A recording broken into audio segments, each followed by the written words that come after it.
রান্না করতে আসলে অনেকেরই ভালো লাগে, কিন্তু আমার আসলে খুব একটা ওরকম ভালো লাগে না। তারপরও রান্না নিজে করলে ভালো লাগে, নিজের রান্না খেতে। আর কি খেতে চাই সেটা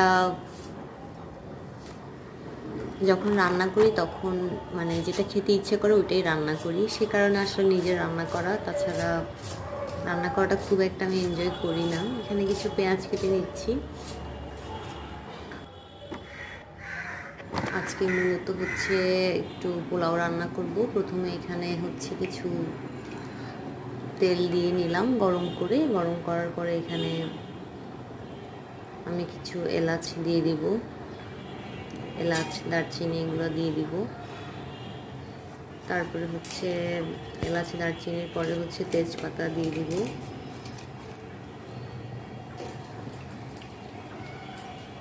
তার সাথে আমি এখন কেটে রাখা পেঁয়াজগুলো দিয়ে দিচ্ছি। এগুলো একটু গরম হয়ে গেলে তারপর আমি এখানে কিছু কিশমিশ দিব। রিসেন্টলি আমি কিশমিশটা পোলাওতে হচ্ছে একটু দিয়ে আমার ভালো লাগে, মুখে যখন পরে তখন মিষ্টি মিষ্টি লাগে। এটা আসলে অনেকে দেয় অনেকে দেয় না, বাট আমার ভালো লাগে, এই জন্য আমি দিই। আমি রান্না করি, আমার ইচ্ছে যেটা খেতে ইচ্ছে করে সেটাই আমি দিই।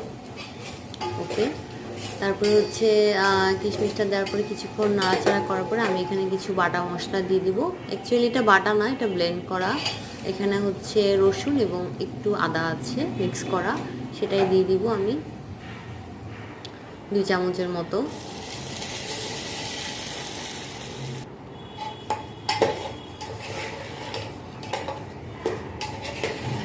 তারপরে কিছুটা ভাজা হয়ে গেলে সেখানে আমি পোলাও চালটাও দিয়ে দিব।